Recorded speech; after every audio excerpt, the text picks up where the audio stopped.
കൊല്ലത്ത് പള്ളി വളപ്പിൽ സ്യൂട്ട്കേസിനുള്ളിൽ അസ്ഥികൂടം കണ്ടെത്തി. ശാരദാമഠം CSI പള്ളി സെമിത്തേരിക്ക് സമീപമാണ് അസ്ഥികൂടം കണ്ടെത്തിയത്. പോലീസ് സ്ഥലത്തെത്തി പരിശോധന ആരംഭിച്ചു. അസ്ഥികൂടം ദ്രവിച്ച അവസ്ഥയിലാണ്. ആരെങ്കിലും പെട്ടിയിലാക്കി ഉപേക്ഷിച്ചതാവാനാണ് സാധ്യതയെന്ന് city police commissioner Kiran Narayanan മാധ്യമങ്ങളോട് പറഞ്ഞു.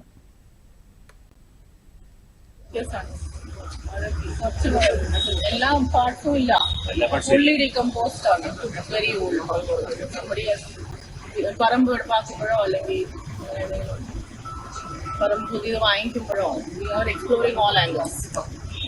ഇവിടെ പൈപ്പ് ലൈൻ ഇത് നോക്കാൻ വന്ന ആവശ്യാനും അതുപോലെ തന്നെ ഇവർ രണ്ടുപേരുമാണത് കണ്ടതല്ലേ. അത് നമ്മളെ അറിയിക്കുക ഉടനെ തന്നെ പോലീസ്. ഇവിടെ നമ്മൾ അങ്ങനെ പ്രത്യേകിച്ച് ഈ ഭാഗമൊക്കെ ഇത്തിരി വേസ്റ്റൊക്കെ ഇട്ടേക്കുന്നുണ്ട്. നമ്മളങ്ങനെ എന്തെങ്കിലും ഈ അടുത്ത സമയത്ത് ഞങ്ങൾ ക്ലീൻ ചെയ്യണമെന്നൊക്കെ വിചാരിച്ച് ഇങ്ങനെ ഇരിക്കുക. അതിൻ്റെ ഭാഗമായിട്ടാണ് ഇതെല്ലാം നോക്കിയത്. അന്നേരമാണിത് നമ്മുടെ ശ്രദ്ധയിൽപ്പെട്ടത്.